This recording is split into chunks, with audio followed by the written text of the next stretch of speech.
I've been talking about 2D submarine survival RPG Barotrauma for a while. I made my first video about it in 2020, and since then, despite a sporadic upload schedule, I think it's safe to say that I've talked about it a lot. The purpose of my series Status Report is to chart the growth of a game over time, and now that Barotrauma is out of early access, I've decided to compile the entire series into this cool, trendy supercut. I've trimmed some bits of the intros and outros to help things flow together, and I think that in this new format it does an even better job of illustrating the game's development.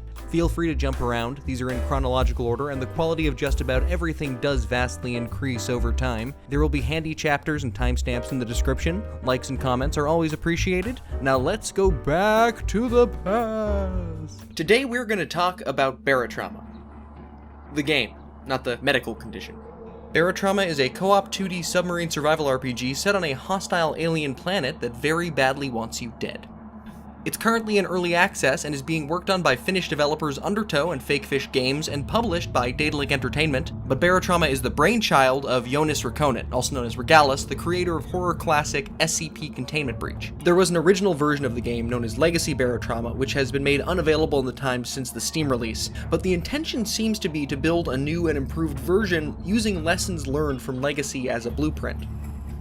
Undertow has done an excellent job of laying out a coherent roadmap of content and actually delivering on it, all the while sharing concept art and new ideas to look forward to. For the last few months, they've been pushing out a ton of major updates and fixes with no signs of stopping, so I figured now would be a great time to talk about it.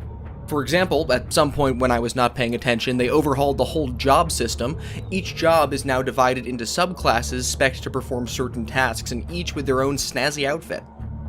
To go with this, changes were implemented in regards to skills. Where previously skill levels were mostly tied to the ability to craft and the speed certain tasks were performed, messing with stuff you aren't properly equipped with the skills to handle can get you hurt now. It's a logical change to the game which makes it more difficult, particularly as a solo player, but I do respect and begrudgingly appreciate the addition of it nonetheless. The game can already be unforgiving and fickle with a steep learning curve, but it could be argued that overcoming the futility and chaos of it all is kind of the point. Another big improvement came in the form of a visual update, which tweaked textures, lighting, and the user interface, and it's subtle in places, brazen in others, but overall it just definitely accomplishes what the devs set out to do. The glow and tangible degradation of devices makes the ship feel that much more dynamic. Darkness is darker and line of sight is more restricted, encouraging players to actually utilize the flares and flashlights that previously made very little difference in most settings. Those suits definitely feel more restrictive than they used to, but it feels honest. The restriction makes old content feel new and scarier. Good planning and threat assessment become higher priorities. By nerfing the mobility and vision of players wearing suits while also slightly buffing their protective qualities, it encourages more cooperation and coordination with players on the sub and the other members of a dive party, where previously someone might just go on ahead and do the whole mission themselves. As for the UI, to be honest, I liked the old UI just fine, but after getting used to the changes, I personally feel that it is an overall improvement from a gameplay and visual perspective. Now on to my favorite addition, Rex. This is something I've wanted to see in the game for as long as I have played it. I feel that Barotrauma's gameplay shines during its artifact retrieval missions. Tense, occasionally frantic excursions into ancient ruins where you must navigate through traps and monsters to secure an artifact. An artifact that in and of itself could cause your sub to, say, burst into flames, or rust over, or attract a horde of monsters if handled incorrectly. There are multiple steps and approaches, so much that can go wrong. It's tense and exciting in a way that the other mission objective alternatives, go here and kill monsters with your ship cannons, or go here and kill one or two big monsters with your ship cannons, or deliver this item from point A to point B while killing monsters with your ship cannons, can often struggle to match. Performing a salvage mission on a mysterious lost sub feels like a natural extension of the energy of the Ruins gameplay that still fills its own niche and diversifies the mission lineup. Also, similar to Rex, but still different, there is a mission to fight an infested ship called a Thalmus. They had a monster ship previously, but instead of an actual ship, it was just a weird little placeholder thing that you couldn't even go inside of. But now there are spooky living monster ships, which is a really refreshing complication of the big kill the monster with a ship cannon mission type. Rex also improved the other missions by adding yet another potential random encounter to the randomly generated world. Just like Ruins, Rex of all sorts can pop up in random places, adding emergent gameplay opportunities. The coolest interaction with a Wreck we had was in a mission where it came as a surprise. Realizing that the ground below the sub was actually a massive vessel that had been ripped in half sent genuine shivers of apprehension down my spine, and the inside of this ragged death trap did not disappoint. Reeves cuts in from the bottom and I go in through the massive gaping hole in the top because, I'm not trying to impress anyone.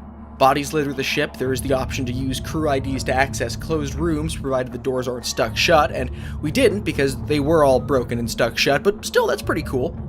I found a ship's log that hinted at a clown terrorist plot. Clown terrorists are a big thing in Barotrauma, and sure enough, the next room over was sealed off and contained a man in a clown suit with C4 and a detonator. He was dead.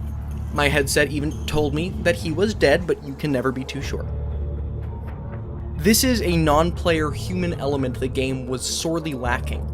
Time will show whether the effect of the human story wears off with repetition once you've found half a dozen terrorist clowns in identical ships. As a fresh addition, this experience was very striking. While I hope that Undertow continues to increase the variety of wrecks, I think the exciting tension of ransacking a derelict vessel in hostile waters can stand on its own, scripted story be damned. But from a single-player perspective, the story elements are a great addition to the RPG feel of Barotrauma. You can see more movement in this direction in the outposts you visit at the start and end of each mission as well. They've begun to open up the space a bit and add additional bots, and though there's still not much to do in them, the framework makes me really excited to see what the dev team eventually adds. Okay, it's the first wreck we are exploring. Everything is spooky and I'm having a great time.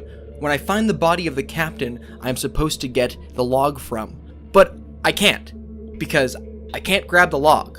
I can grab it, but I can't grab it, and neither can Reeves, and neither of us were able to pick it up, and then eventually it disappeared for me completely. After trying and failing a few times to pick it up, we got the log onto our ship by cutting the ceiling of the wreck and the floor of our ship and letting the log float up into our ship as it flooded. We thought this plan through completely before enacting it and encountered no issues whatsoever. And eventually the log wound up in our ballast tank.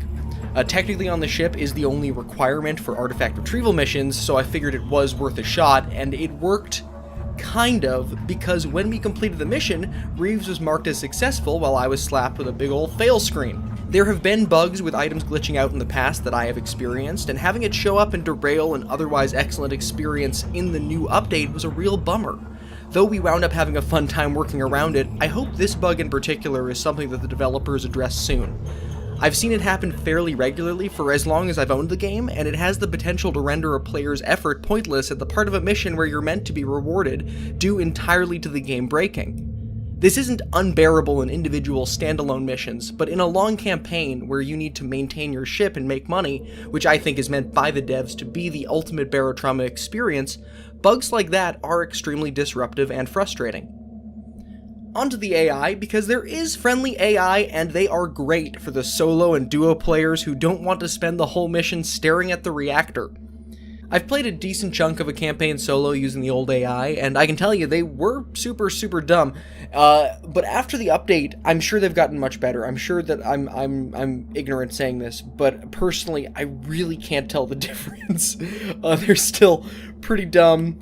I think there is something about them knowing how to switch the oxygen in their masks, which is good. I haven't had any of them pass out on me yet, which did happen fairly regularly when I was playing with the old AI. But aside from that, it's fairly the same performance-wise in what I've experienced thus far.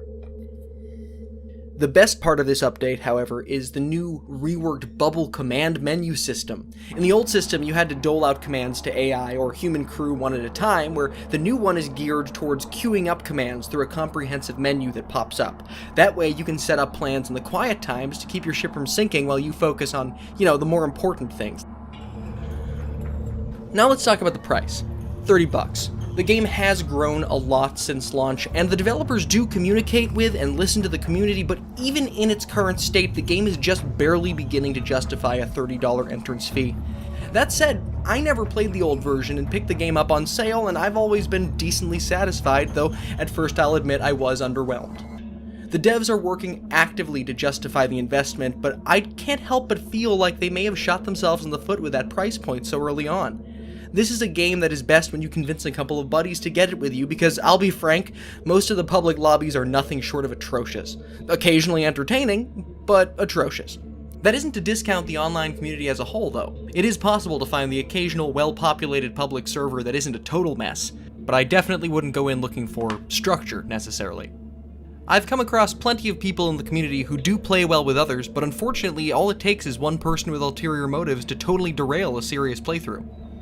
But that isn't always necessarily a bad thing. From what I've gathered, Barotrauma Legacy functioned as more of a sandbox experience, and those bones are still very much there. When you take away the pressure of a mission structure and set objectives, surviving the shenanigans of random trolls becomes the game. On top of that, the sheer number of custom submarines, even full-fledged cities that you can stumble across and probably die in, make braving the blood-soaked waters worth it from time to time. So how do we get people to cooperate? Is it even possible? The tools to indulge players of all natures are there, and it's up to you to decide how you want to use them. The problem is that griefing and tricking people in this game can be genuinely fun, so creating an outlet for using disguises and deception and sabotage that isn't just kill the engineer and take his ID, then turn all the settings on the nuclear reactor up to max so the ship blows up is a must. The overhauls to Trader Mode aim to do just that by giving traders a variety of defined objectives to complete rather than just giving a random person a target to kill and sending them on their way to wreak havoc. Traders can still be traitorous, but they are provided with goals to engage with. There are ways this system could be improved, naturally, but it seems to be on the right track design-wise.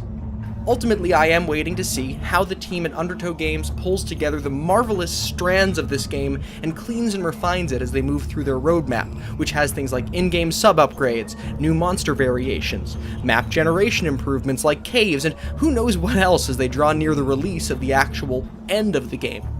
That's right, this game has a hypothetical ending that you cannot reach because there's nothing in the middle of the planet. As it stands, you are forced to revolve around an unknowable void in an endless loop of discovery and failure as your vessel inevitably crumbles around you, and don't get me wrong, that's my general state of existence, and it hasn't stopped me from having a lot of fun, but I do feel a lack of overall purpose. I look forward to sitting down once and for all and setting out to actually beat this game in whatever form it eventually takes. It's great. The newest update to SCP Containment Breach creator Jonas Rakonen's submarine survival RPG Barotrauma New Frontiers absolutely delivers on and cements the groundwork for so many of the hopes I had for it in my previous video. So what's new? Outposts are now fully explorable with random interactions, shops which you can buy from or sell goods and materials to which you couldn't previously do, plus purchasable submarine upgrades and discoverable missions, all of which are distributed by autonomous AI inhabitants. There is a new reputation system. Interacting with the world gains and loses you favor with the various factions in it and affects things like the prices of goods at outposts and the kinds of events you can encounter. One thing I have mixed feelings about is headsets, which were altered to no longer consume power so their battery can't die. This is meant to make communication easier, and it does, especially when you need to continue issuing commands to a ship full of bots while out on a mission. But I'll be real, I kind of miss the terrifying feeling of realizing I'm running out of battery at an inconvenient time. It's an additional resource that you need to be prepared to deal with, but infinite battery is clearly a placeholder since radios are being actively worked on. A recent minor update added the ability to change between radio channels instead of the entire crew sharing one band, so odds are it's going to be expanded on soon. Sticking with the world-building theme, Fakefish has also added persistent identities for AI crew members on your ship, so you can grow more attached to your questionably intelligent companions before they inevitably get eaten. It's worth addressing that in its current state, the AI is functional, but still very much a work in progress. I experienced issues with crew suffocating because they didn't change their oxygen tanks, which I thought had been dealt with previously. But I reason that they've added so many new AI-related elements to the game with this update that some issues are understandable. Since this is an ongoing look at an early access game, what I look for here is the response to the problem, and the devs have openly addressed the issue on their roadmap and have recently implemented fixes to help smooth over or outright solve certain issues like allowing AI crew to spawn in oxygen tanks if they're unable to find one. It is kind of cheating, but given the alternative, I'm not complaining. When they aren't hunched over in a corner huffing carbon dioxide, AI engineers make sure the generator doesn't blow up, AI mechanics wander around performing maintenance, AI medics diagnose and treat ailments, and AI security guards do security. It's not always pretty to look at, but the core functionality is there, so while I wanted to touch on it, I'm holding off judgment beyond that for now. And I think it's important to keep in mind that this applies to a lot of the things I talk about here. When they work, I like them. But sometimes missions completely glitch out and you need to revert to a backup save, if you have one. I found an outpost that had something wrong with its wiring and would spontaneously burst into flames every time I started the level, so I think it bears mentioning that for now these moments of instability are consistent enough to impact the experience of the average campaign, but I'm willing to gloss over these sorts of issues as growing pains that will continue to be smoothed out. If there is one thing that has stood true throughout the early access period of Barotrauma, it is the willingness by the dev team to drastically rework what they already have in favor of the end vision. It still absolutely is the same game, it's just becoming more and more like Barotrauma the complete experience. This new update adds layers of brilliant reimagining of game systems that completely change the way you interact with the world, and shows that sometimes it's just about how the information is presented. If I flatten a peanut butter sandwich and roll it up like sushi, it is technically the same thing, but I'm gonna have more fun eating it. I'm going on the same old missions as always, but now I'm picking up 2 or 3 of them at a time, and a character in the world is the one telling me about it. A world which feels substantially larger thanks to the new navigation map. You can't zoom out and see everything anymore, but a placeholder ending, which is at least better than no ending, is out there somewhere. However, thanks to the new lay of the land, the urge to go deeper as fast as possible is less pressing. Eldritch horrors from the deep? Pfft, don't worry about that. Visit some outposts, do some scavenging, tase a guy, upgrade and experiment. The middle will be there when you're ready. Well, when you think you're ready. Fortunately, when you respawn at the outposts, there's plenty to look at. Where once they were sterile filler, now outposts feel alive and are packed with tons of new textures and objects. All of that, alongside the ongoing paint-over updates to old textures, has led to a lot of moments that make me go, oh, well that's new. Right? Here's a safe bet. It's the same, but it's different. The same, but different. The same, pero diferente. But the addition of fully functional outposts means it's only a matter of time before we see infested or abandoned outposts, and before we do, I'd like to see an adjustment to the amount of loot that spawns in wrecks. With the regularity that wrecks spawn in now, what's the point of buying anything at an outpost other than bags to stuff with all the free expensive loot sitting in a waterlogged room 700 meters down? I mean, you deserve something for exploring and putting yourself in danger, and it makes sense that an abandoned facility would have supplies, but in context of the implications for the survival and economic elements of the game, it does feel out of balance right now. And there is clearly meant to be a balanced economy, the devs have stated as much. Buying and selling goods at the right outposts nets you better deals. Raw materials at mining outposts, weapons at a military outpost, but at this point, I'm good offloading at any outpost I come across, since I'm picking up an absurd amount of loot every time I stop at a wreck, and the shopkeep only has a limited amount of money to spend on the goods anyway. Finding supplies from time to time is great. Finding a ton of supplies consistently is less great. Hang on, first the radio, now the supplies. Am I asking to be hurt? Kind of. Speaking of which, I hadn't last time, but now I've seen the Thalamus, the living structure tentacle monster, in action several times, and it is exactly as sadistic as I had hoped. Instead of a boss monster inside of a dungeon, the Thalamus puts a dungeon inside of a boss monster. You go room to room, tracking down the brain, fighting threats along the way. Battling a Thalamus is undeniably exciting, if you can survive the initial onslaught. The Thalamus hits so hard and fast that some folks wind up dead before anyone even realizes what's happening. That can be frustrating, since in Barotrauma everyone is looking for the chance to go down in a blaze of glory, but the constant threat of a decidedly unglorious death can really raise the stakes. Somebody's got to die first. You hope it's someone else, but sometimes it's going to be you, and all you can do is watch as your progressively less recognizable corpse dissipates into a fine red mist as your crew bemoans how much expensive stuff you had on you. Even the considerable downtime after dying has its consolations, though. You and your corpse buddies can chat, place friendly bets on who's going to die next, or bond over shared hatred for the griefer that just killed you for no reason. In well-moderated lobbies, the host can keep an eye on logs, so if you are killed by a griefer, they can be dealt with quickly, unless the griefer is the host. As the game's community grows, a lot of people are going to be having that moment where they just go crazy because they can. Some of those people will have it done to them a few times and realize how annoying and repetitive this behavior is and chill out a bit. Others will grief until they're permabanned for most reasonable public servers and probably get bored and quit. The rest will become clowns. That's what happens in public lobbies. If you play enough public lobbies or ask around on the subreddit, you can meet people who you can play with in a private lobby.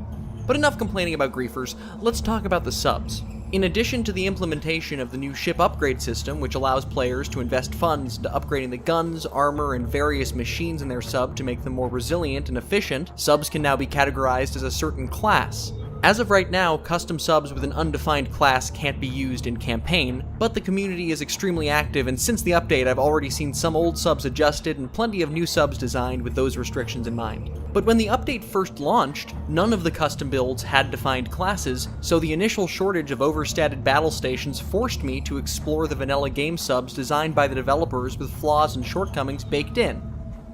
Briefly, I picked up a buffed up version of the vanilla sub Dugong as soon as I could for the sake of getting footage, but now that outposts have been turned into operational hubs, it's easier to justify something like not using power running an in-ship crafting room, saving money on fuel and supplies to invest in making the things your ship does have run better, or buying a larger ship once you have the funds and crew to maintain it. From what I've seen, you can't pay to install new machines, only improve existing ones, but who knows? But if you've really got the itch to add a crafting table for convenience or an interior turret for motivating your crew, a part of Barotrauma I didn't really touch on in my previous video was just how in-depth the design tool is. You can make adjustments to an existing build or go completely from scratch. And given the accessibility of the tool, it's right there on the main menu, some of the half-baked budget subs missing features feels less like developer oversight and more like an invitation to do it better yourself. Regalis regularly shouts out people on Twitter who make things he never even imagined. The workshop is full of mad scientists who have built subs that have everything from elevators and automatic targeting systems to fully functional theaters. I'm not kidding, it's a straight-up theater. I don't think you could do a campaign in it, but just wow. Designers have gotten so good that the devs have tapped them for the design process, hosting sub, rec, and outpost design competitions to further increase the random variety of structures and ships you can come across. I think I can say much more confidently now that the way Barotrauma is shaping up after this update does justify it being a $30 release, contingent on the devs continuing to deliver on the roadmap like they have. But I'm curious, if Barotrauma had launched in 2019 at a hard $25 with the intention of moving up to $30 upon release, would that have made a drastic difference in getting people to give it a shot? That's a real question, by the way. If you own it or are here trying to decide whether or not to buy it, how much do you care about a $5 difference? What made the sale or has you on the fence still? But coulda, woulda, shoulda, the price is the price, and when it's on sale, you can pick it up for $20 to $25 anyway. And, naturally, as I'm editing this video, Barotrauma has gone on sale for $15, which is much lower than it's ever been, so if you're looking for a chance to jump in, now is pretty good. Whatever you spend on it, the money is not just disappearing into a void. There's no take the money and run here. Even as I'm working on this video, the team just dropped a minor update that includes a rework of mud raptors, gardening, and cleaning, as well as a laundry list of both minor and major bug fixes and changes. Just a cursory glance at Trello paints a clear picture of the dedication this crew has to shaping Barotrauma into something truly extraordinary that justifies its price tag. The hopes and dreams section is still a ways off, but the short and long-term lists include things like radiation from things other than an exploding reactor, plants that grow in your ballast tank and siphon energy from the ship, a terrifying-looking rework of the infamously janky Endworm monster, and other previously unseen behemoths that look bat-like arms for grabbing. Bat-like arms for grabbing. It's gonna be great. Hello there, submarine agony enthusiasts. I know it's been a bit, but I'm finally back to talk about the newest major updates to Barotrauma. Primarily the Uncharted Depths update, but also some of the minor stuff added at the end of 2020, as well as the recent Caves update. But before we start, if you're here trying to decide whether or not to buy this game, this video is absolutely a recommendation. I'm not going to spoil things per se, as the game is more about your journey through the threats rather than uncovering what they are, but if you like to go in blind, just know it's a thumbs up from me. But before you go get eaten by monsters, could you please drop a like, because this channel is teeny tiny, which is a statement I hope ages poorly, but for now, that's the only way for us to get picked up by the algorithm. Since there's a lot to cover, and I've been working on this video for a while, know that some of this footage may be from prior to the Caves update when I'm talking about features that have remained unchanged. I only bring this up because of the extreme alterations to economy and storage that the Caves update brought, which is something I spoke about the need for in my previous video. The issue I was running into was the massive amount of storage space any individual player could have by filling their inventory with toolboxes. First, they changed toolboxes to only have 6 slots, but that wasn't nearly enough, so they gave toolboxes back their 12 slots, but made it so you could only carry it in your hand and not in your inventory to keep people from stacking them. They balanced this out by adding a slot for a tool belt, which expanded the inventory by 12 spaces, but was not able to hold large objects such as plant pots or rifles. Then, they reduced the number of slots in the tool belt to 6. Obviously, there are still ways of bypassing these restrictions. It turns out the best storage option is the friends we made along the way, but dragging a box or a corpse along with you keeps your hands full and adds to the sense of vulnerability and the need to stay aware of your surroundings. But it isn't all nerfs across the board. The ability to stack certain smaller objects, such as medical supplies and ammunition, has been added so that 6 morphine syringes no longer take up 6 times the amount of space of a harpoon gun. There are some really cool visually striking additions to cover, but I let in with this for the video because it's a change that's easy to overlook on a cursory glance from a visual perspective, but makes a really big difference, I would argue improvement, to how I approach and experience gameplay. But on to the pretty stuff. The way maps are generated has been fully overhauled, and it breathes so much new life into the game. Before we even get to the environmental changes, just the way the walls of levels are shaped has been improved. This gives the experience of navigating a much more hands-on feel that rewards attentive captains. The layout changes even make the previously existing random assets feel more connected with the world. Ruins and wrecks can still be sitting out in the open, but now you can also find them nestled in canyons or behind massive destructible ice sheets, more on those later, and since there are multiple paths to your objective, it feels like you're discovering these locations rather than repeatedly and inevitably coming across them in every map. Another fantastic contribution to both the variety of levels and the sense of progression in the campaign is biomes. Europa is a frozen tundra on the surface, so the higher levels reflect that frigid reality, but as you get deeper, you'll see a more lush middle ground as the heat from the molten core meets the cold of the surface and allows plant life to thrive in lukewarm waters. And finally, you reach the bowels of hell. A great deal of variety has been added to the environmental threats you can face too. Rough currents, fiery lava pillars, diamond-studded lightning rocks that can overload your ship's circuitry if you get too close, all of these things make just flipping on autopilot and walking away a much less lucrative option for navigation than it used to be. But an addition that is less visually striking than the things I just mentioned, but I think I like the most, is ice? Yeah, seriously. You can come across icebergs or jutting ice pillars, which can be destroyed with some well-placed turret shots, or, barring that, a very determined crew member with a plasma cutter. Once they're broken, the ice shards fade into the background and can no longer be physically interacted with. I actually asked Regalis directly, and he says it was always intended to be that way, and for good reason. The icebergs are moving masses that will not hesitate to Titanic the hell out of your ship if you aren't paying attention. They existed previously, but not to this extent, and not destructible. The ice pillars can stretch across the map to block your path, or, like I said earlier, conceal the entrance to a cave. And let's talk about caves. They got a whole update all to themselves, and it shows because it's spectacular. Some of them have vents that spew gas clouds that will drain your oxygen tank as you pass through them. Others have tight tunnels full of explosive spikes, and others have walls lined with hallucinogenic mushrooms that will turn your expedition into a trip. By the way, all of them do still have monsters in them, so, proceed with caution. These places are sprawling, making even some ruins look small by comparison.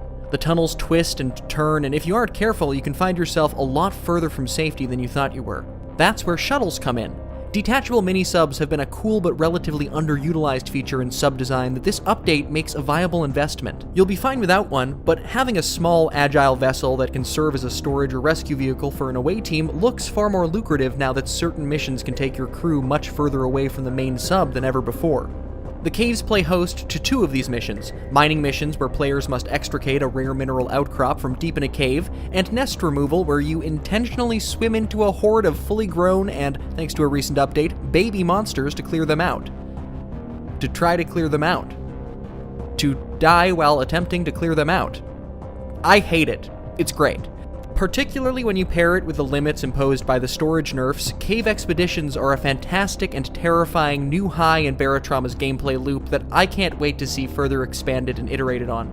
But the rest of the world has also been brought up to par. Adjustments have been made to the way ruins are generated, new traps have been added and old ones adjusted to pose more of a threat, and while I'm sure that with time players will learn to circumvent these just as efficiently as always, for the time being I and my crewmates have consistently fallen prey even to the traps we recognize. Seemingly as a precursor to the long-awaited upcoming edition of infested and ruined outposts, there are now beacon repair missions. You are sent to fix up and activate a small beacon which will allow the creation of an outpost on that part of the map. This new mission type stands out as it is the first time a mission has required at least basic understanding of Barotrauma's wiring system. You need to use wires to connect the beacon's power generator to its other machines in addition to fixing leaks and non-functional systems. It's fairly simple, but like I said, full-on derelict outposts are coming, and this line of thinking makes me even more excited by the direction the devs are taking design-wise. Oh, and once you flip that beacon on, you had better leave someone behind to maintain it, as it will attract a horde of monsters who really don't like the sound of sonar, and if the beacon turns off, you fail the mission. Godspeed, Disposable Engineer number 62. With this and the mining mission, it's nice to see mission-related jobs being created outside of the ship for non-military or medical personnel. In the past, occasionally otherwise friendly people would start a mutiny and derail a mission just to make something interesting happen after doing nothing but stand still and repair junction boxes for 20 minutes while the captain and security team were out fighting monsters in a ruin. Now a dive team can be comprised of specialists who bring their own necessary loadout rather than an unstoppable squad of one-person armies. It's more challenging than ever before in an extremely positive way. Speaking of challenge, the new monsters, and the old ones. Changes have been made to enemy AI to help them better navigate the inside of your ship. Oh, and also to get inside of your ship. Husks, the formerly human zombies, can now use their ID cards to open doors, which is fucking bullshit. Jesus Christ. Oh Lord, help me. Why? I already mentioned baby monsters, who look fresh out of someone's chest in Aliens. That's not a dig though. Chestbursters are scary, and tiny slimier versions of larger monsters are only going to turn out looking so many ways. There's also an entirely new enemy type in the form of spiky, shooty boys. Spinelings. Quick but fragile creatures that shoot hull-penetrating harpoons, which, yeah, only do a little bit of damage to your hull or crew if they're in the way, but you rarely face only one of these guys, and 10 or 20 small holes can be just as devastating as one big one. They're a great addition to the enemy roster as they present a new and unique threat while still being dealt with through traditional means.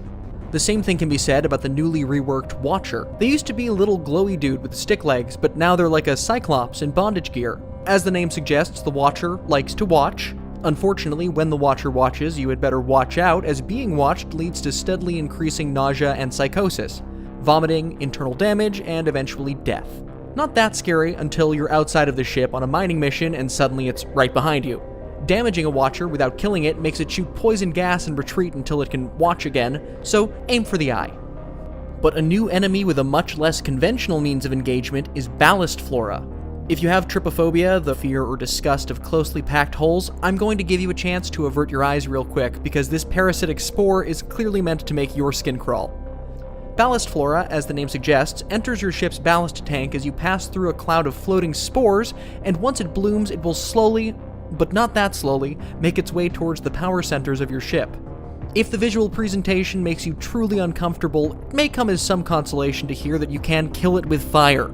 But be sure to prepare carefully, as when it takes damage, the flora will excrete toxic gas, and if your ship is still powered, will use the infected ballast pump to flood the room. If you destroy the root, the whole organism dies, but depending on your resources and capabilities, Ballast Flora is a serious threat that requires constant vigilance to mitigate. So much so that the devs have recently made it easier to beat by making it vulnerable to plasma cutters. Sometimes the monsters are sweet though. You can now find mysterious eggs and hatch them to get a ship mascot. Be sure you remember to feed them though, or they may take a bite out of one of your crewmates. So that's most of the broader changes, but there have been countless adjustments and improvements across the board to crew and monster AI, and lots of small but impactful features added to gameplay in general. I mentioned it briefly in the last video, but cleaning and farming have been added, and in particular farming is extremely useful. Cleaning is too, if you have an extended run-in with a Watcher and don't like puke green walls, but the ability to grow various types of plants which can be used to extend medical supplies, poison the heavily armored mud raptors, or just blaze it, which prevents psychosis for some reason, add a whole layer of gameplay, and yet another variation of job for your crew to do. So put that in your pipe and smoke it. Literally. Pipes used to just be cosmetic, but now they actually do something. Similarly, you can now lay down in beds for a boost to passive healing, so adding a bed to the medbay can help fix minor injuries without eating into your medical supplies. Let's see, what else? There are crates specifically labeled as being for medical items rather than just normal or chemical variants, but the single most important change in the last 3 months, the one that I've been waiting for the longest and which has had the greatest impact on my ability to enjoy Barotrauma, has got to be the long overdue implementation of the greatest tool known to mankind. That's right. I'm talking about glow sticks.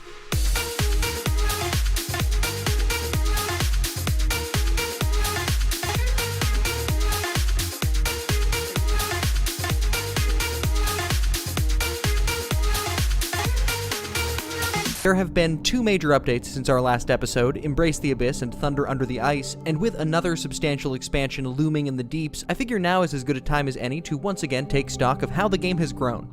Oh dear. Okay, we'll get to those, but first let's talk about the things that make getting to that point more accessible. In general, there's more helpful information available when you mouse over items, plus they've added optional tooltips with situational notes pertaining to job roles, reminders of how various systems function, and warnings about potential hazards to help at least slightly boost the abysmal survival rates of first-time players. These quality of life improvements even extend to before the chaos starts. Now there's a labeled map of the sub you're about to play on in the game lobby. Don't worry too much about memorizing it though, since in-game you can peek at the map as well as a ton of other important information via the beefed up info tab, which features submarine upgrades, reputations, character stats, current mission, or missions plural because now you can choose to take on multiple objectives in a given round instead of just one. On top of the procedurally generated emergent gameplay, there are a bunch of new scripted story events you can encounter in the campaign, some of which have random outcomes, so even if you've come across them before, you can never be certain of what to expect. That's all I'm going to say on it for now to avoid ruining any surprises, but I am very much looking forward to seeing what other story events may be added in the future.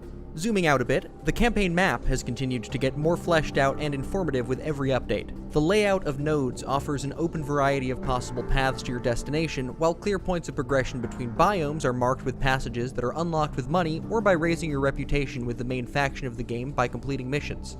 You could take things at your own pace, or up the challenge by opting to play with a wave of radiation that will steadily engulf the early biome and force you to progress into deeper waters. I like this system for the urgency it brings, but I'm glad it's optional because it feels at odds with the core concept of Barotrauma's campaign. Sure, your goal is to reach the center of the planet, but map nodes feel less disposable than in a simpler game like 2012's Faster Than Light, which the radiation system strongly evokes. I often find myself backtracking and putting time into helping set up outposts and establish footholds to make the world more habitable, so having a wave of radiation wiping out everyone behind you sort of defeats the purpose. Still, it's cool to have the option.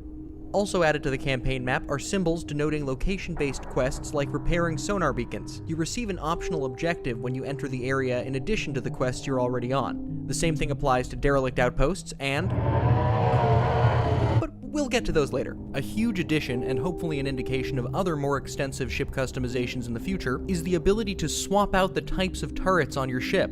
Ships have a set number of available turret slots, but for the right price, any kind of gun can be fitted to it. This also means that ships can be built with empty slots, adding to the immersive sense of buying a scout or cargo ship and re-outfitting it to suit your purposes. There are two entirely new types of turrets, each with their own strengths and weaknesses, further fleshed out with specialized ammunition types. Be careful not to spend too much money on weapons though, since firepower doesn't matter if your ship fills with water and everyone drowns. So when you inevitably find yourself swimming laps in your command room in the high-pressure depths of the late game, you're going to be so glad that you took the time to upgrade your flimsy normal diving suits to the new abyssal diving suits, which are bulkier and harder to move in but have drastically better pressure resistance and consume oxygen slower than their basic counterparts. There are also combat diving suits which can still handle more pressure than the base suit and provide much greater mobility and damage resistance. They're a great addition, but could be integrated into the game world a bit better. Wrecks in deeper areas don't have abyssal suits in them, just the normal kind, and I guess that helps explain why the crew died, but at a certain point, it doesn't make sense that none of the ships have even a single suit that can safely handle the pressure of the zone. Aesthetic details aside though, it's not particularly hard to scrounge up the materials you need to craft them.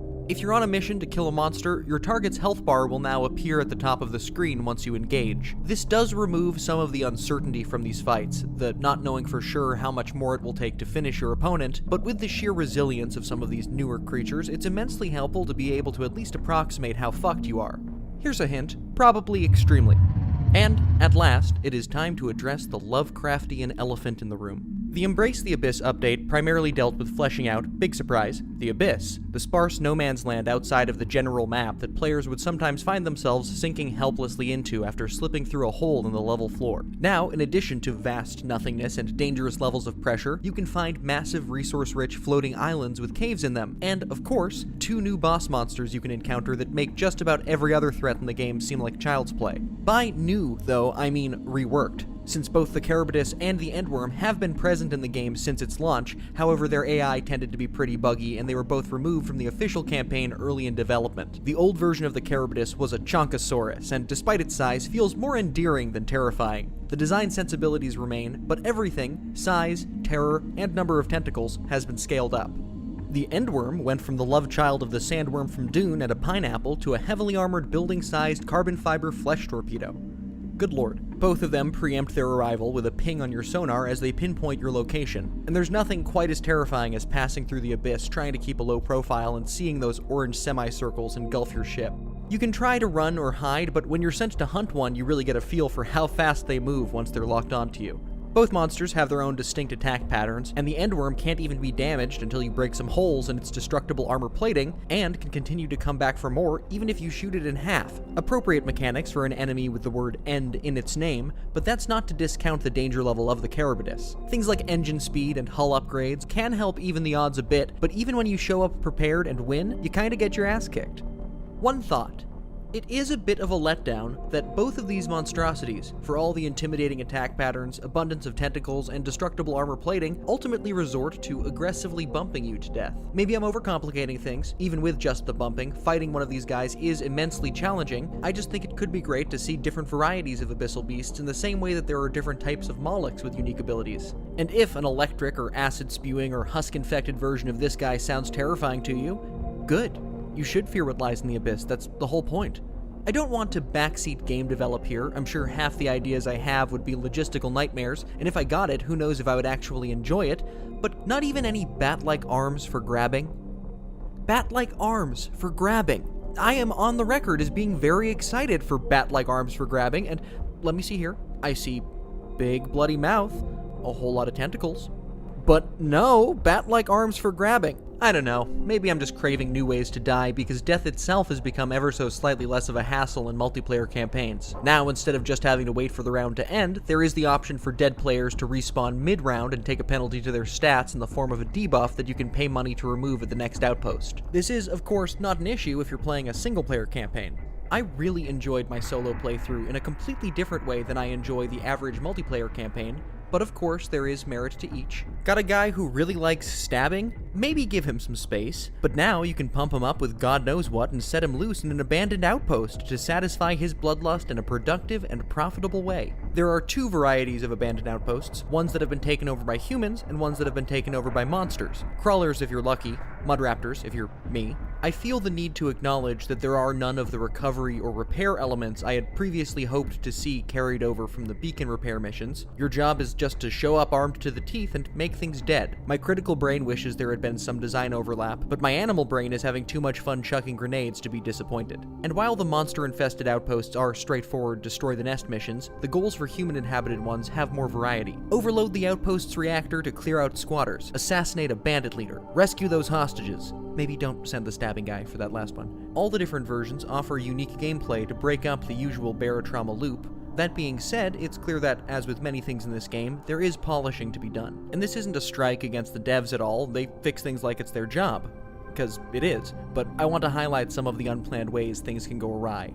In the Overload the Reactor missions, if the outpost's reactor room is generated in the random layout too close to where the player's sub is docked, the explosion and subsequent radiation from the outpost reactor overloading can damage the sub. The AI of the hostages you rescue can make leading them to safety a more harrowing process than the actual fight to free them, although with patience, or barring that, stun grenades, you can still complete the mission.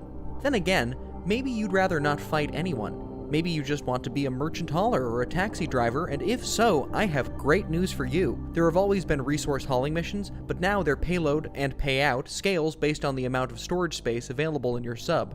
personnel transport missions are exactly what they sound like, and there's a great payout to be had just so long as none of your passengers drown along the way. If you're confident in your ship's security, you can also choose to help transfer volatile prisoners that may attempt to escape, or take things up a notch by posing as a civilian transport to draw out terrorists posing as innocent passengers, which is a cool variant, but might be even cooler if these attacks could happen randomly during normal escort missions, adding a layer of risk to keep players on their toes rather than telegraphing the ambush from the outset. Though if you lose track of your nefarious passengers before they strike, they can still give you trouble. You may also be in trouble if you end up in a battle with a pirate sub.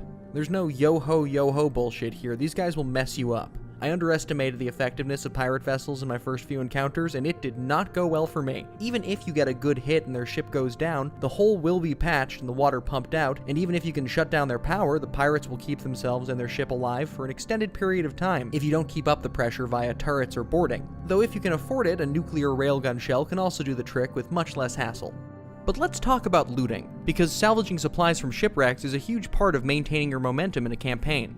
So, another Barotrauma review came out from Mitchell Godsend, and it's great and you should check that out, but in it Mitchell says, "It can take more than 30 minutes to clean out and fully pick one of the larger wrecks clean." That didn't sound right to me, and it didn't help that he said it over sped up footage of himself doing a pretty bad job of looting a wreck. So I commented and said that it usually takes me about 15 to 20 minutes tops, but it stuck with me.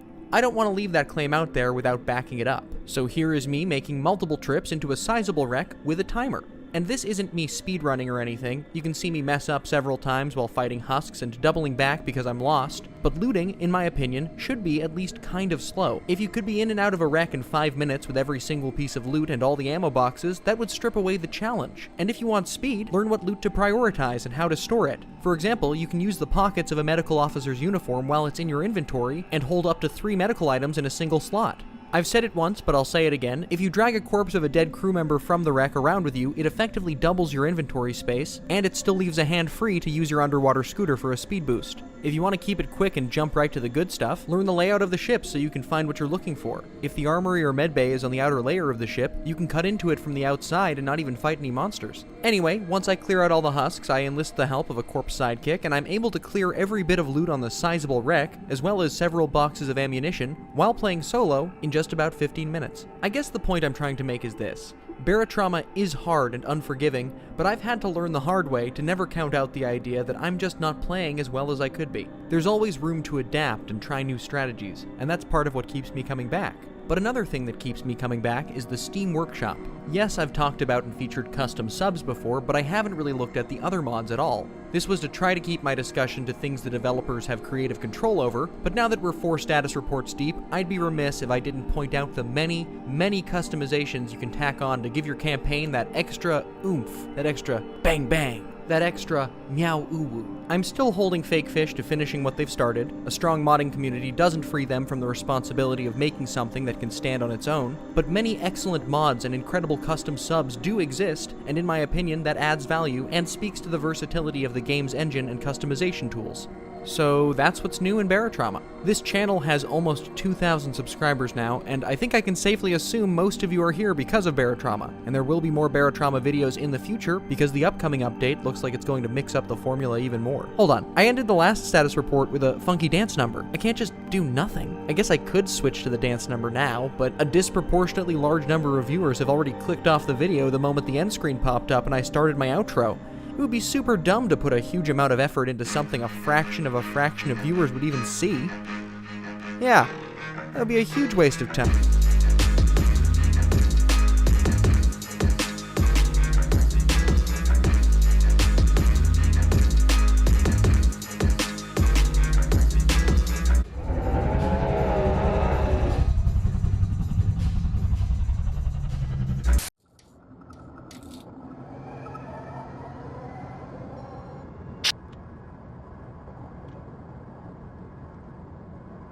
There have been consistent content expansions and updates the whole time, including, like, just now. And we are going to take a peek at the brand new update in this video, but first I've got a whole bunch of catching up to do because, as per usual, Barotrauma has changed. A lot. I mean, it's the same, but it's different. The same, but different. The same, but... But reports have been pouring in from across Europa that a whole bunch of things look slightly different, including people. That's right, Janice, you and me included. In fact, some folks have gotten much more attractive. Thank you, Michael. Didn't mean you, Janice. Thank you, Michael. A top-to-bottom overhaul of every single character in the game, offering a wide assortment of swappable physical features, but also re-rigging their skeletons. Characters just move differently now, and the change honestly took me some getting used to, but it was a necessary upgrade that helps to visually unify the characters with the spaces they inhabit. The expanded pool also goes a long way in helping to populate the new cities. Cities come with a ton of great-looking new art assets and more resources and facilities available, including the implementation of the previously present but now functional vending machines. The machines are stocked with everything from energy drinks to opium, but who, you may ask, would buy overpriced opium from a vending machine?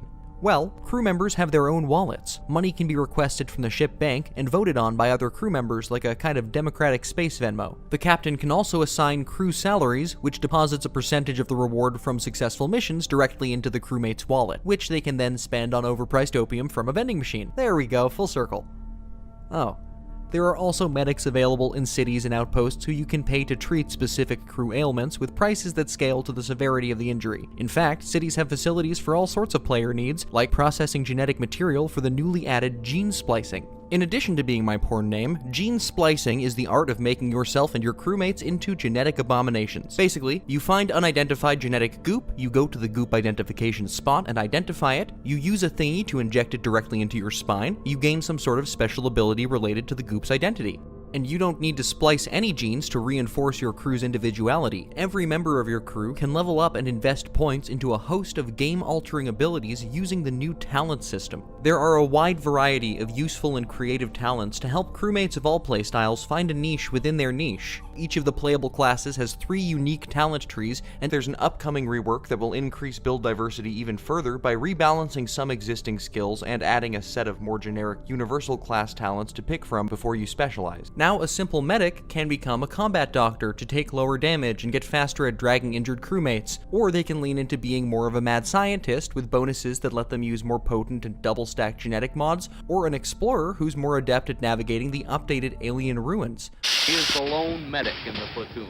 He's scared that someday he's going to get killed picking up a wounded buddy. Certain talents let you craft class-specific gear. These items include deployable backup pumps, volatile fuel that irradiates the engine room, a radiation blaster, an underwater scooter with a built-in storage container, thermal goggles, a heavy shotgun that you wear in your belt slot.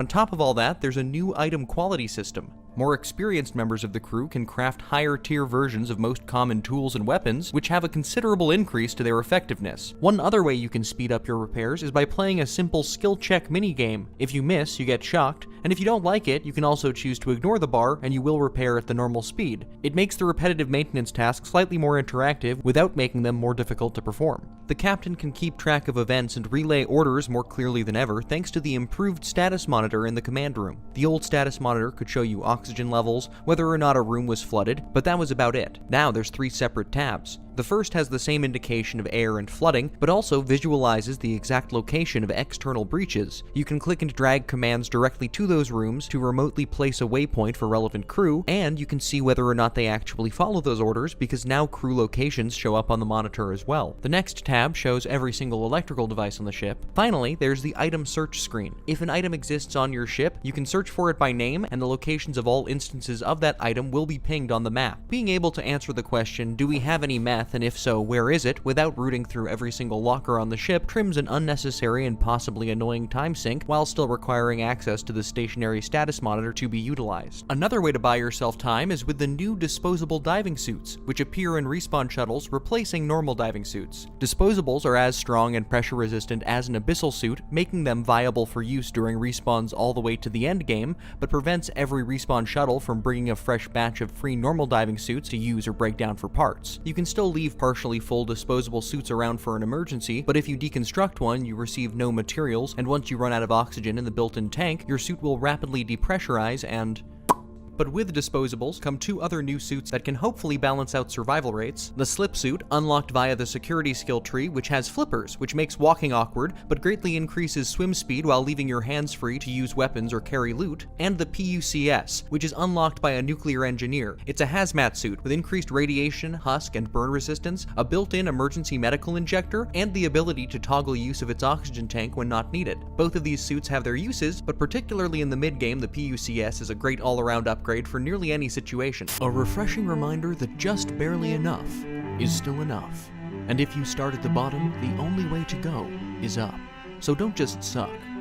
Bar suck. The last few updates have added several official sub options to the vanilla game, but the most interesting one to me is the bar suck. It's the first new sub to be cheaper than the old base level sub, the Dugong, but what really makes it stand out to me is the description, which calls it a popular sub among customizers. It's a small, simple ship with easy to comprehend wiring, empty rooms, and flavor text that references how customizable it is. If that isn't a call to at least dip a toe into the sub builder on the main menu, I don't know what is. So I spent time adding actual features and visual flair to my sub. It's got a bubble viewport, neon signs that I probably stole from a city, full mechanical and medical crafting capabilities, some loose wires from where I tried to add a camera drone, but it adds character, and it makes it my personal version of the ship. And if you want to start from scratch and make something as overpowered or just barely functional as you desire, that's your right, as a citizen of Europa. As is getting eaten by one of the fun new monster variations. A whole genre of monsters that I'm gonna call blank but bigger monsters have been added, deadlier variations of the murderous fauna veteran players know and love. They're great, I really like them. We also have a new abyssal beast, the Latcher. It's got a big tongue with teeth on it that it latches with, and then it uses that tongue to drag your ship into the depths. And yeah, that's all I've got to say on it. Whoever designed this, you made something truly evil. Well done.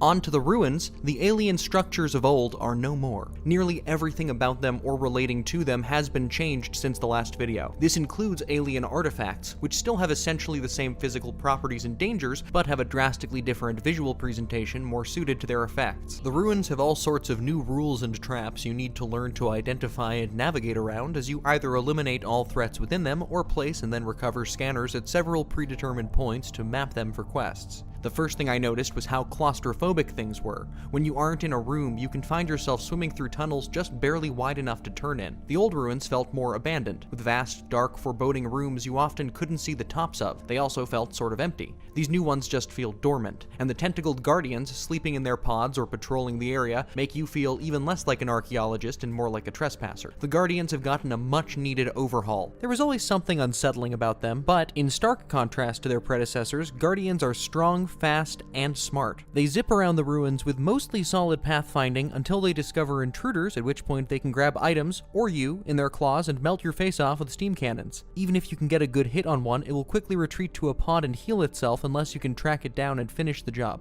I loved the janky old ruins, but this update took everything that worked about those, made it better, and then added layers and layers of additional features to make ruin expeditions into the fully realized experience the concept deserved. And on that note, the more recently added beacon repair missions have also received a considerable expansion. There's more than just one possible layout now, which would be big in and of itself, but rather than just connecting some wires, beacons can now be infested with crawlers or pirates who you need to clear out before you can fix the place up. In some models, instead of a normal generator, there's this water-cooled generator thing, and it doesn't even need a fuel rod to operate, so you can flip the switch and be done with it. Finally, let's touch on the update that dropped the most recently, Hoist the Sails. In addition to fleshing out the submarine upgrade and classification systems, it made quality-of-life tweaks like draggable UI elements, a new version of the tutorial, a new version of the reactor control panel, new ship weapons and limitations for said weapons, and a ton of back-end bug fixes and stability improvements. And that's all I'm going to say about it for now.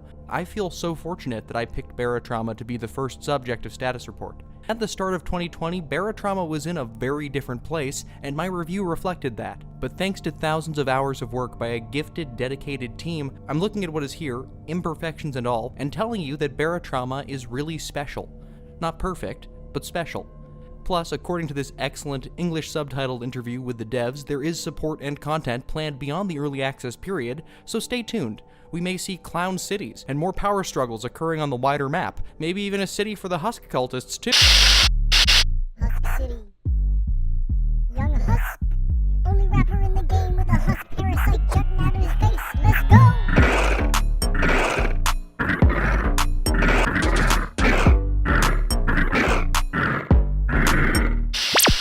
So that's a status report on Barotrauma in 2022. Depending on the content of the next few updates, this may be our last time checking in on the game until the official 1.0 release, but that remains to be. You can't break down as hard as I can, boy. Ooh, I'm the sky daddy. It finally happened. After almost 4 years in the Steam Early Access program, submarine survival RPG Barotrauma has made the leap onto the market as an official 1.0 release. After extensively subjecting myself to the glorious torment of both single and multiplayer, I can comfortably say that I enjoy the direction Barotrauma has taken design-wise. To all you submarine agony enthusiasts, old and new, welcome back to Status Report, where we check up on games in progress and see how they've grown. And if you want to help the channel grow, you know the drill, so thank you. Barotrauma in 30 seconds. Fuck.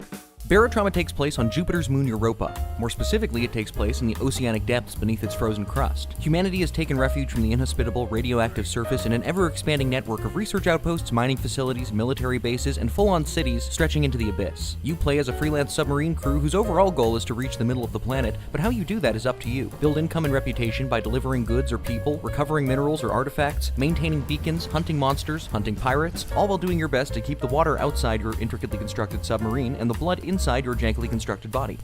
One long-awaited feature we finally got in 1.0 was an expansion to content related to the 4 human factions. There are dedicated areas of cities and outposts where your crew may chat with, work for, or potentially join the 2 smaller factions, the Husk Cultists or the Clowns, and then you have the larger factions who control everything else, the Europa Coalition and the Jovian Separatists.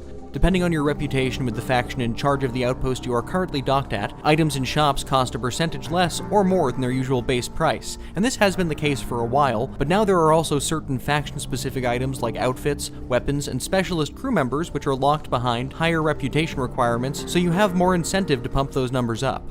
You can choose sides in the planet-wide conflict by delivering arms or soldiers, or even engaging in a bit of freelance piracy. However, if you don't take too many missions directly related to the war effort, it is possible to comfortably maintain a positive rating with both sides. You start campaigns with relatively neutral stats, but slightly more respected by the Coalition in all of your playthroughs, but in the future it might be interesting to see alternative starts made available, for example beginning heavily favored by the Separatists and reviled by the Coalition, with the core focus of your missions being Separatist supremacy, or starting with a ship and crew centered around the Husk or Clown storylines. And what's the deal with these Husk cultists? Are they Husks? Are they cultists? Make up your mind already! Pardon me? Oh, wow!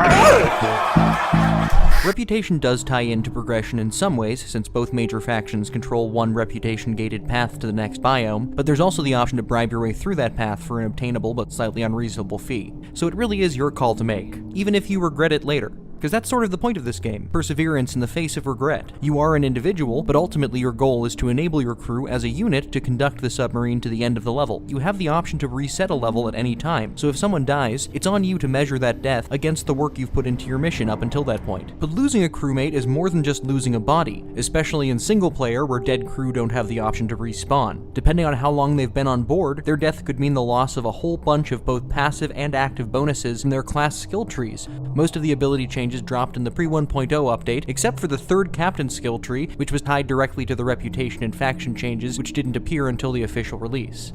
Before choosing a specialty at level 5, crew members are given 1 and then 2 rows of more generally helpful class talents to pick from. One change that I'm particularly grateful for is the engineer's cargo scooter becoming one of these general abilities, because a floating motorized container with a built-in flashlight that floats in place when you drop it is just about the most helpful item you can have in the early game. These semi-essential craftables becoming early generic unlocks also leave space for the later more specialized ones to be truly unique. At level 5, each class can choose to progress as one of 3 specialized subclasses.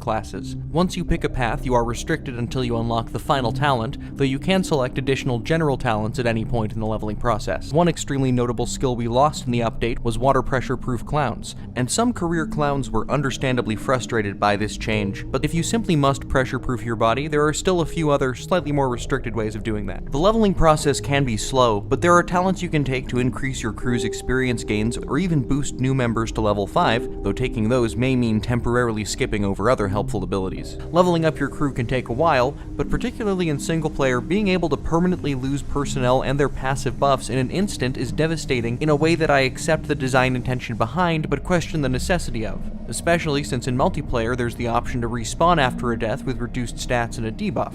So I would not complain about, say, being able to pay to recover deceased single-player crew members by returning to a friendly outpost. Or if you want to keep some deaths permanent, you could allow players to pay for insurance on individual crew members, which would increase in price as they grew in level. This would make the most crushing losses something you could plan around without entirely trivializing death. But speaking of trivial deaths, let's talk about the AI of your crewmates. The AI has gotten substantially better by the standard of me, a person who started playing in 2019, because my quality graph starts down here, then gets better, then gets worse, then gets better again, but all of this is operating above the level I started at. With that being said, it feels like the AI experienced a bit of a downward trend in competence as the number of things they were technically capable of went up. In my launch day single-player campaign, I found myself needing to babysit my crew substantially more than I did in a full playthrough back in 2021. Fortunately, the 1.1 patch and the more recent summer update took an aggressive stance on handling the AI's intellectual relapse and did a lot to right the most disruptive and egregious wrongs in a timely manner. As for the non-crew AI, they get the job done. They will attempt to shoot you, stab you, bump you, burn you, bite you, or drag you with just enough variety to keep things interesting.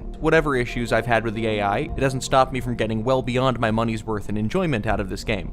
But at its heart, Barotrauma is at its finest with a crew of 5 to 8 friendly, cooperative people who each have a role to fill and the attention span to fill it. This doesn't happen often outside of private servers, but when it does, there is nothing quite like it. If you do open yourself up to the public lobby grind, clearly state your server rules in your description and always be ready to use your command console to identify griefers in action and ban them. But also remember that there's a sweet spot for disruptive behavior.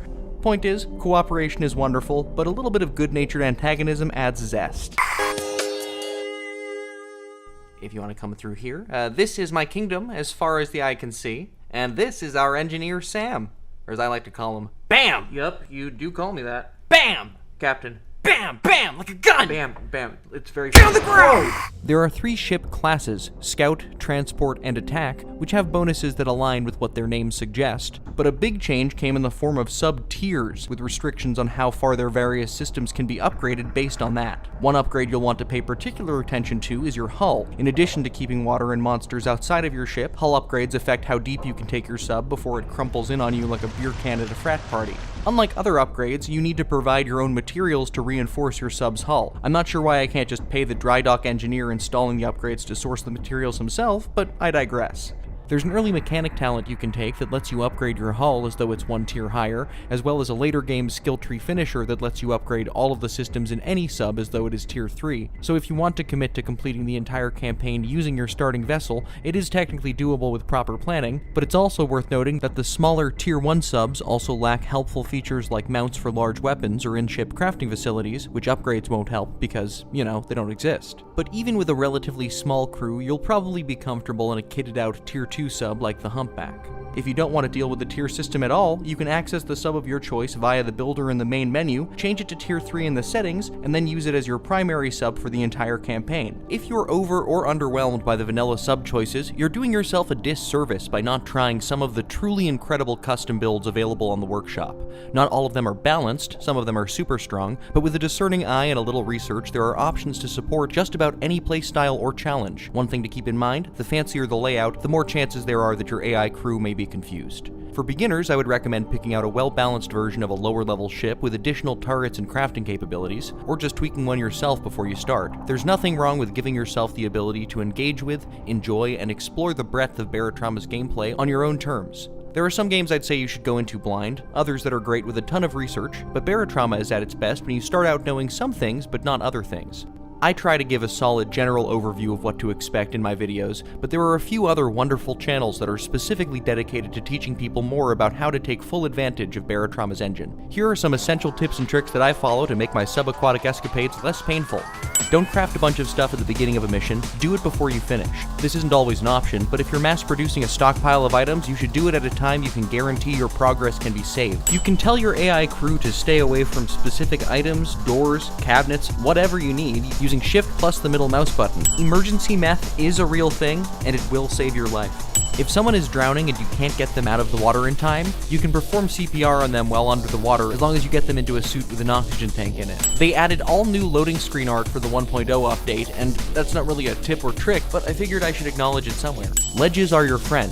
If you're making an ascent and aren't sure how far down the floor is, keep an eye out for divots or platforms in the wall that you may be able to nudge your sub into if you sink. You'll be a lot better off maintaining a position than continuously dropping into the abyss, because whatever you're scared of up there is nowhere near the all-hands-on-deck level-ending existential threat of an abyssal beast raw-dogging your submarussi. Oh, we don't have a cutaway for that one? Yeah, it's probably for the best. There is something at the end of the campaign. I'm not going to say anything else about it or show it, but something unique exists for you to experience, which wasn't always the case, and it is extremely on brand. And that means something. Barotrauma has a beginning, middle, and end, and it may take some serious trial and error to experience everything on offer, but it is there to be experienced, which means that calling this Barotrauma 1.0 is a fair assessment, though there was and is still refining to be done.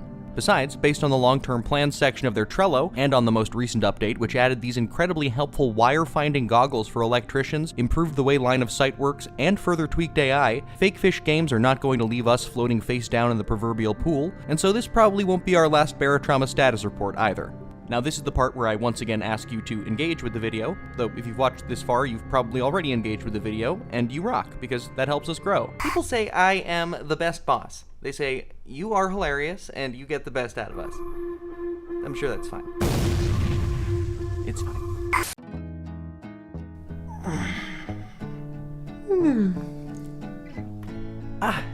It is a beautiful day to be captain. Warning. Traitor update detected. Trader update. Oh man. Computer? Yes, sir. Hold all my clothes until after breakfast. Yes, sir. Oh man. Oh man.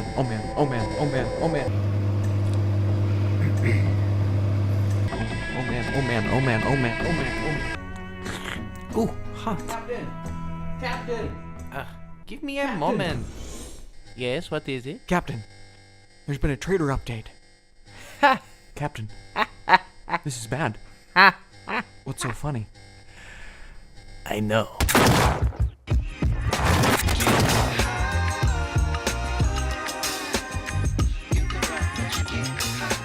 Welcome to Status Report, where we check out games in progress and see how they've grown. Today we're back with Barotrauma, the horrifying gift that just keeps on giving. Already we have new features on the horizon for 2024, but the second half of 2023 also brought a broad selection of updates to inventory space, friendly and hostile AI, and, as you may have deduced, the game's trader system, the toggleable feature that secretly gives certain players objectives to complete that might not be in the best interest of the rest of the crew. This actually isn't the first time trader mode has been changed, but this latest overhaul makes the old one look tiny by comparison, and makes for a much more fine-tunable experience. Because now there is trader mode available in campaigns, rather than the feature being confined to one-off missions. If it happens at all, since you can adjust the odds of there even being a trader in any given round. You can keep it cranked to 100 for consistent chaos, or set it just low enough to keep it a special occurrence. Either way, it will make your crew paranoid, and that's always entertaining. We didn't have a trader mission. Yeah, we did. No, we didn't.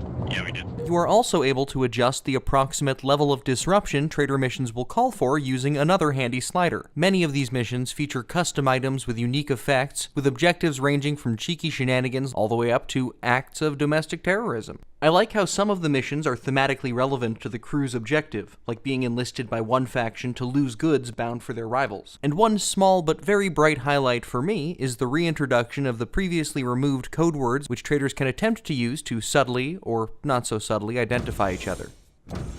Hey, waffles. What? Waffles. What? I'm looking for some waffles. Guys, I found the trader. Traders can and should be detained through traditional methods, but now the crew may also vote for who they believe the trader is via the crew menu. Security in cities and outposts have also grown at least one additional collective brain cell to make them more effective at responding to player criminality. It used to be that as long as you permanently borrowed something without asking, without being seen, you were basically home free. But now, security will react to you waving stolen items around out in the open, or may even randomly search you, and these shakedowns will increase in frequency as a dynamic response to you having low honor with the faction in charge. It also became harder to accidentally drown everyone, since outpost dwellers have become much more diligent about not loitering in open airlocks when they're being held by players, which I think is very rude, but probably for the best. Of course, there is always the more direct approach. Fight for me! Fight for the cause! Just dodge! Just dodge and evade! He has a gun! I don't want to be shot! I got it. Please!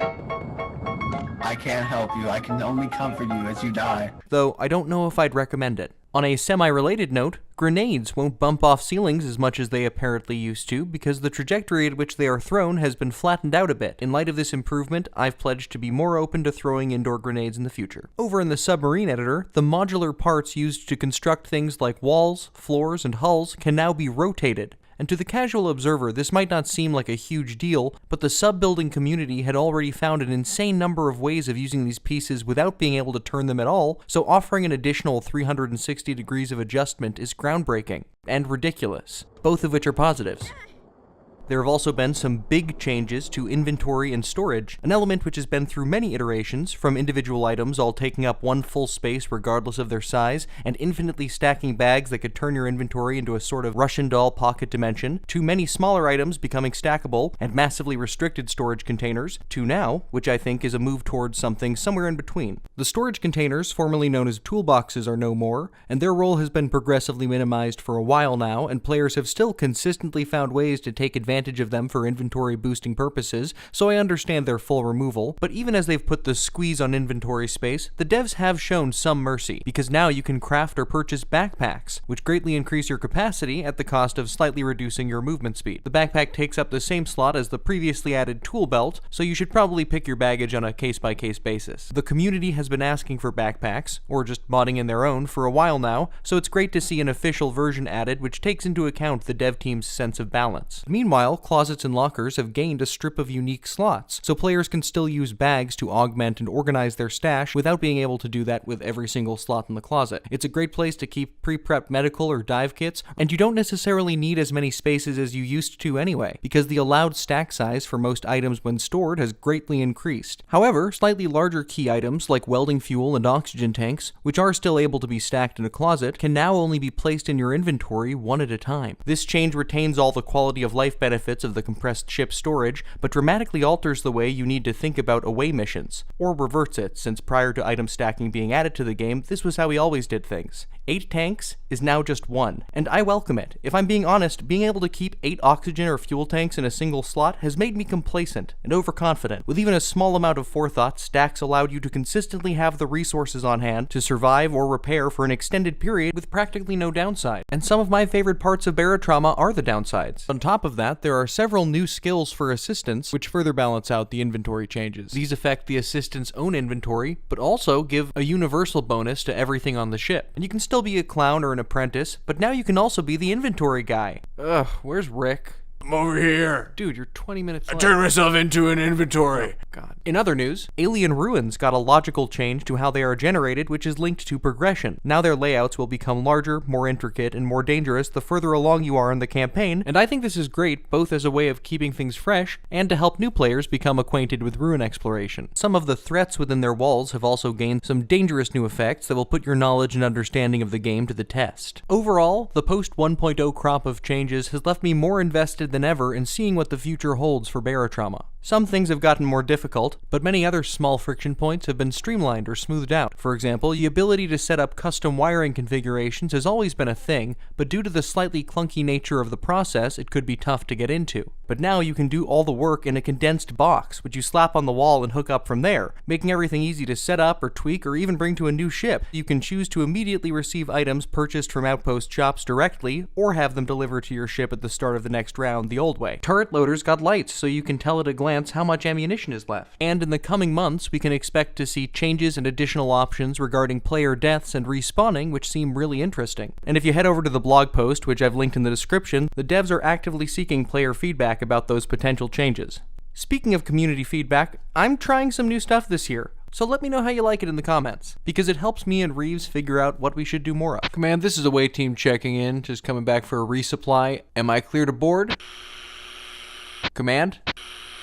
Anyone? Do I have the wrong frequency? What the hell?